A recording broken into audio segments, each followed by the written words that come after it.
Oh man, Alaska Airlines has just refreshed a couple of their credit cards and have introduced an all new premium airline credit card to the entire credit card world, starting out with an annual fee of $395 and coming with a lot of perks that are leaving people a little bit shocked. And some of you may remember the loophole that ended not that long ago where you could actually transfer American Express points to Hawaiian and Hawaiian over to Alaska because Alaska miles are extremely powerful, one of the most powerful currencies you can earn in all of the credit card points and miles game. And now that this new card has launched, a lot of people are wondering, should we actually go for it? So let's go into some of the details here. Now, if we break this down a little bit, 100,000 Alaska airline miles is actually extremely powerful. If we just search by the Alaska airline mileage program, you could see that you could pretty much go one-way ticket to pretty much almost anywhere in America for as little as 4,500 to 7,500 Alaska airline miles, and to pretty much anywhere in Europe, the Caribbean, and Asia for as low as 20,000s for economy and even 40,000s for business class, all with the exact same miles. So this 100,000 mile bonus is a lot more powerful than you might think and actually can take you a lot further than most other airline currencies. In fact, pretty much every other airline currency outside of American Airlines. And that's after spending $6,000 on purchases in the first 3 months, 90 days, which is honestly not that bad. It comes with an annual fee of $395, so thus rivaling the Capital One Venture X as far as dollar amount. So we have to understand what exactly comes along with this credit card to make it actually worth that annual fee. So Points Guy does a great article here breaking down this card, and there's actually a lot of interesting things that come along with this card. Now, first and foremost is that companion certificate. Now, when all the rumors were starting to get leaked, a lot of people were wondering how exactly is this going to be used? Is it going to be useful or not useful? We were wondering if it's going to be a 25K certificate that has to be used on a 25K flight, like the ones I showed you earlier domestically in the US. And some people were worried that this companion certificate will be like any other airline kind of buy one, get one free coupon with this certificate, but it's actually way better than anyone would have possibly imagined. Because, well, it's 25K points, which in the grand scheme of things isn't the largest amount of points if it's going to be a single redemption. But how this works is actually pretty revolutionary. Now, you mentioned here that the certificates can be used for travel in Alaska, Hawaiian, or partners in any class. That's a huge emphasis right there, any class, because a lot of other airlines, their certificates sometimes are capped based on the class. So, like business first, main cabin, comfort, all those different things. So, this being able to be used on any class is very important. Also, you can top off the certificate with additional points. And essentially, it works as follows. They mention, as an example here, a one way Aer Lingus business class flight to Ireland normally costs at least 90,000 points for two passengers. So 45K each, kind of in the example that we looked at a little bit earlier, where we saw, maybe JFK to Charles de Gaulle was 45,000 per ticket. But they mention here how it works is you're actually applying that 25K point award to that existing booking, meaning you only have to pay out of pocket 65,000 points, essentially allowing you to discount whatever the redemption that you're trying to make. And it doesn't have to be capped to, oh, maybe the redemption's 25,000 points or 30,000 points you top up, almost like a Marriott free night certificate. No, it's actually just a 25K discount on whatever award booking you're trying to make, which is very, very different, which actually makes a lot more sense for the user. And I think is way more valuable for your average person because, well, if you see all of these different flights out here and you're trying to fly business class to a few of these different destinations, like this one right here from DFW, Dallas Fort Worth to Frankfurt, Germany, via Alaska Miles, is about 70,000 per ticket. So if I'm trying to book a one-way ticket for me, this 70,000 points that maybe would have been out of reach because I didn't have enough miles now can be slightly more in reach. Now I only have to spend 45,000 for the exact same ticket once I apply this 25K point award. So I think it makes these award redemptions actually a little bit more in reach, especially for a currency as hard to accumulate as Alaska Airline miles. I think it just makes it that much better. And they mention here that the annual 25K point award is worth about $363 in their estimation, covering 92% of the annual fee on its own. And honestly, I think that's pretty fair for most of the redemptions I've seen. It's a good aggregate between low end and high end redemptions. So at least right then and there, you're kind of getting the value back of close to the annual fee as far as this reward is concerned. Then, of course, that's going to be based on the fact like, are you going to be flying routes that would be best with Alaska Airline miles and you can fly any partners with Oneworld? That's something to check at home and to go on CSAT Airline. Figure out which destinations you're trying to go to, what airport you're flying out of, and what have you. And so that's why I really like this companion certificate because you're getting a 25K discount on a redemption of your choosing that could be a lot higher than 25K, essentially just discounting it as opposed to like some other cards, like let's call it the Delta Platinum or the Delta Reserve, where they may have their annual companion certificate that can only be used on, in some cases, only main domestic, in some cases, can be used for business and first, and then only certain parts of the world. Delta flights specifically, not going to be used on partner airlines. You have to pay cash for the tickets. So it's like you have to pay a $300 ticket, and then the second one is a buy one, get one free. It's just kind of a hassle. And I don't think it's as great as this companion certificate that it's literally all on points, doesn't have to be cash.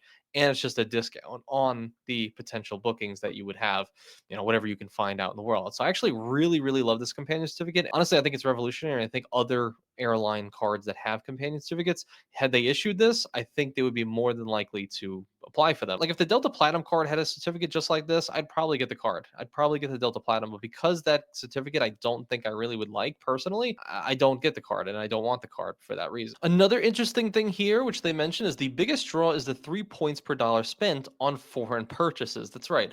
Foreign purchases. And after looking into it, it really does mean pretty much any purchase out in life. So if you're out in, I don't know, Timbuktu, and you're paying with your Bank of America, Alaska Airlines Atmos credit card, this new one, yeah, you're going to be getting 3 points per dollar spent, whether it's on shoes at a local market or if it's, food, dining out, doesn't really matter. 3 points per dollar spent on all foreign purchases. So we have some people in our Discord, like shout out to Wandering Doc, who literally lives outside of the United States basically 90% of the time, and he would use this card for absolutely everything. And he would basically earn a 3x catch all on everything in his entire life, rent or hotels and all these different things he might be paying cash for. 3 points per dollar spent on all of that is absolutely insane. So insane, in fact, that most people in the free Discord link down below are mentioning that this is probably going to get nerfed in the next couple of years. I mean, it's very, very likely because it's just, man, how are you going to offer 3 points per dollar on foreign purchases? A lot of people assume that Bank of America is not actually foreseeing just how crazy the credit card points and miles community is and just how often they actually are traveling. And so that 3 points per dollar could add up incredibly, especially in a currency, again, as strong as Alaska Airline miles. In fact, points guy right here actually mentioned, for example, I'm moving to Spain next week, which is very cool. And he had planned to use his Capital One Venture X credit card for everyday spending abroad because it's 2 miles per dollar. But if he's approved for the summit, he would consider switching for, in his estimation, 4.4% return based on what he thinks his Alaska Airline miles are actually worth. But that means committing to the Atmos rewards, the Alaska Airline rewards, instead of the Capital One Plus transfer partners. Now, interestingly enough, if you get this 100K rewards for Atmos Alaska, they actually do have some transfer partners, oddly enough. If you look down here, they have transfer partners with some hotels like IHG, which is one to one. They mentioned limited time availability. Marriott is one to one. I Prefer, which we know is fairly exclusive with City, and that's actually a pretty powerful hotel reward. However, only at a 1 to 2 ratio, which is not as great as City's 1 to 4. You also get Shangri-La Circle 8 to 1, terrible, and Wyndham Rewards 1 to 1. Not that anybody, as they mentioned here, would really want to transfer to these, but I mean, I guess if there was absolutely no other way, you had to transfer to Marriott or IHG. Okay, cool. But honestly, just keep them as these miles on this exact card itself. It's going to be way more valuable, I think, long term for you. On top of that, when you are flying, you're going to be getting some lounge access. So Summit card holders receive 8 Alaska lounge passes per year, split into 2 per calendar quarter. Passes can be used when traveling on same day flights operated by Alaska, One World Partners, or Alaska partners themselves. And existing Alaska Lounge members can share passes with friends or family. And so they mentioned that this can frustrate travelers who are flying very often, especially through One World Partners. You want to always have access to these Alaska Airline lounges, but well, one, they're also not the most widespread lounge out there. And I do know that they mentioned in 2026 that these Summit card holders are apparently going to have access to an all new premium bar experience with elevated wines and all these different things. And they are going to start kind of adding to the repertoire, just as every other bank and every other ecosystem is trying to do at this moment. But receiving the 8 Alaska lounge passes, while being a little bit better than the City Strata Elite, that actually gives you American Airlines Admiral Club Lounge access, but only 4 per year. This card's going to be giving you 8 passes per year, which is not bad, but I guess it's a perk nonetheless, whether you value it or maybe if you don't. Now, on top of that, there's a couple other interesting perks and actually credits that you do come along with this card. So the only real credit that we can really note is the cardholders also also receive $120 credit every 4 years to global entry, TSA PreCheck. Every card has this nowadays. And they also have free check bags for you and up to 6 people on the same booking. So we know like Delta has 9, I think United has 8 or 9.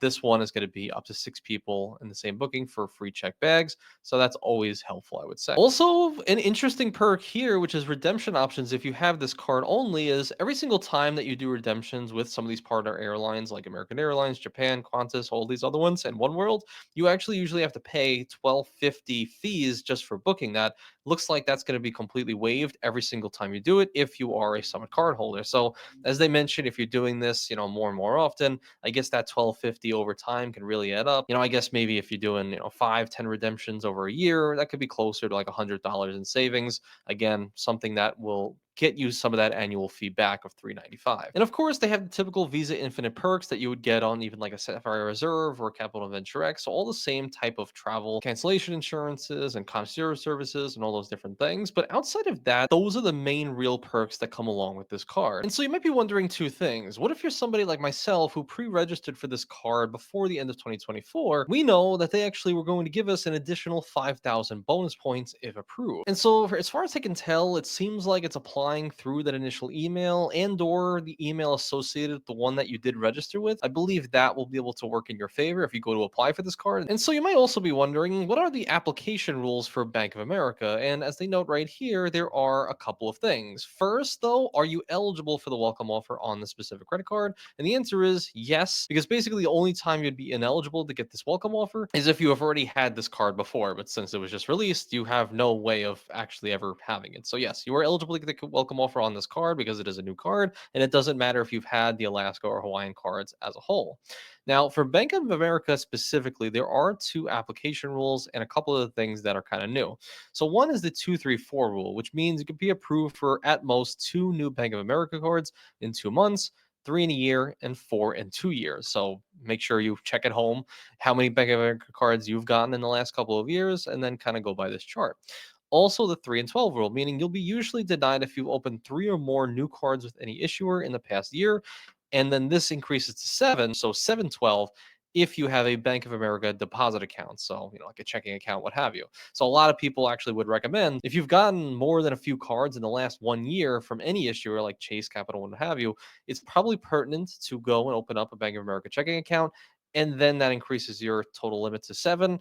Even though it's not a fully enforced 100% rule, it's also a good guideline. And I have seen people kind of pretty much get approved within these limits. So I think it makes sense to something to follow, whether or not if you're going to apply or not apply at this time. And so I guess the other things to know is that they did rebrand the Alaska Airlines personal and business card to these right here, the Ascent and the Business. They're the exact same annual fees. They have elevated welcome offers of 80,000 points and really no other differences outside of that. And you might be wondering, Anthony, are you personally going to be going for this Summit card? And the answer to that is probably not. Probably not, because I'm still on my train of just low annual fees, not worrying about it. I will say it's very tempting because I definitely have some award bookings I would love to do and use this companion certificate on over the next, 12 or so months. And since this does come on the card and 100,000 points is extremely powerful, it's definitely tempting. It's definitely tempting, but I still do think I probably personally would do better if I just go with the personal or even the business airline cards themselves, because you're getting 20,000 less points, $300 less than the annual fee. And honestly, the points are the main driver for me personally. The only reason I would consider this one is because of the 100K points. I know what those are worth, but if I can get 80K for even a business card that's not going to add to my 524 status and it's only a $95 annual fee, yeah, I mean, I think I'm somebody who would probably benefit more from this. So I guess it just depends on you at home. But for me personally, it's tempting. It definitely is tempting, but I still don't think I'm going to run out and get this card. And part of that philosophy of canceling all of the annual fee cards, I kind of outlined right here where I think you could do a lot better with lower annual fee cards like those Alaska cards at $95 annual fee, get almost just as many points and get just as many vacations with those set points for a lot lower annual fee and a lot less to kind of manage. And so I hope I see you in that video. I hope you get value from it. Subscribe to the channel, the newsletter, and Discord down below, completely for free. I hope to see you there. Let's continue the conversation, and I appreciate every single one of you. Take care and enjoy.